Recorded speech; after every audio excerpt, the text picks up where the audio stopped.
নবগ্রামে গোপাল আর তন্ময় নামে দুই বন্ধু ছিল। গোপালের বাবা একজন বড় আম ব্যবসায়ী। তাদের বাড়ির পাশে বিশাল একটা আম বাগান ছিল। একদিন গ্রীষ্মের দুপুরে তন্ময় গোপালকে বলল, চল তোদের আম গাছটা ঘুরে দেখি, অনেক বড় হয়েছে শুনেছি। চল, কিন্তু একটা জায়গা আছে, সেখানে বাবা কাউকে যেতে দেয় না। তারা ঘুরতে ঘুরতে বাগানের এক জঙ্গলাকীর্ণ অংশে ঢুকে পড়ে।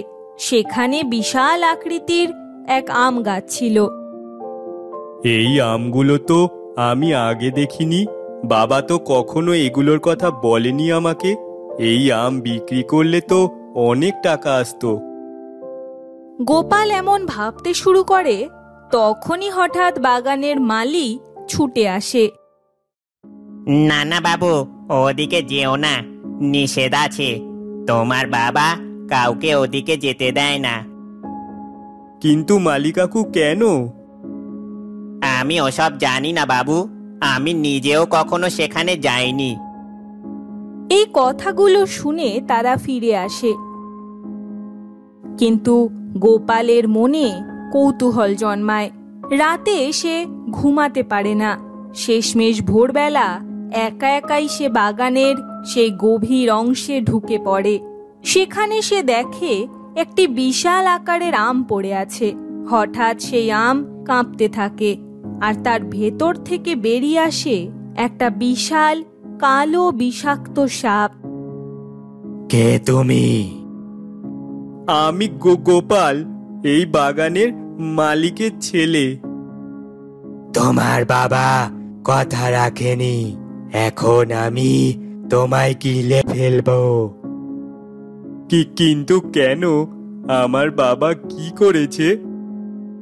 সাপ জানায়, বহু বছর আগে তার মাথার মণি চুরি করে কেউ।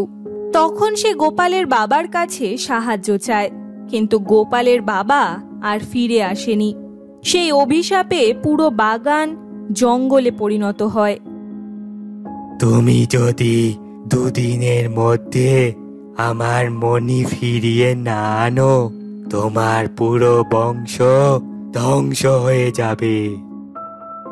গোপাল কাঁপা গলায় প্রতিশ্রুতি দেয় এবং মণির খোঁজে বেরিয়ে পড়ে। খুঁজতে খুঁজতে সে তন্ময়ের বাড়ির সামনে যায়। দেখে তন্ময়ের হাতে একটা সবুজ পাথর। তন্ময়, এটা কোথা থেকে পেলি? কেন? এটা তো আমার বাবা দিয়েছে। আমার বাবাকে ঠাকুরদা দিয়েছিলেন। অনেক দিন ধরেই আমাদের বাড়িতে আছে, তাই এটা নিয়ে একটু। আচ্ছা, বুঝতে পেরেছি। তাহলে চল এক্ষুনি। আমাকে এই সবুজ পাথরটা একটা জায়গায় নিয়ে যেতে হবে। তাড়াতাড়ি চল আমার সাথে। তন্ময় কিছু না বুঝেই তার সঙ্গে চলে আসে। তারা দুজনে সেই জায়গায় পৌঁছায়। তারা পৌঁছতে সাপটি আবার বের হয়। তন্ময় ভয়ে পিছিয়ে যায়। এটা কি গোপাল? ভয় পাস না বন্ধু, আমরা এর মণি নিয়ে এসেছি। গোপাল মণিটি সাপের মাথায় লাগাতেই সাপটি আলোকিত হয়ে বলে ওঠে, এই মণিটি আমার। আজ থেকে আমি মুক্ত। সাপটি খুশি হয়ে গোপালকে নীল রঙের আরেকটি মণি উপহার দেয়। এই মণি তোমার সততা আর সাহসের পুরস্কার। আজ থেকে এই বাগান অভিশাপ মুক্ত। সবকিছু দেখে তন্ময় অবাক হয়। সে গোপালকে জিজ্ঞাসা করে, সব কিভাবে হলো বলতো?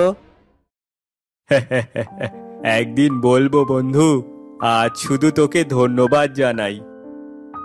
তারপর গোপাল সেই নীল মণিটি তন্ময়কেই উপহার দেয়। বাগান আবার সবুজে ভরে ওঠে, আর দুই বন্ধুর বন্ধন হয়ে ওঠে আরো দৃঢ়।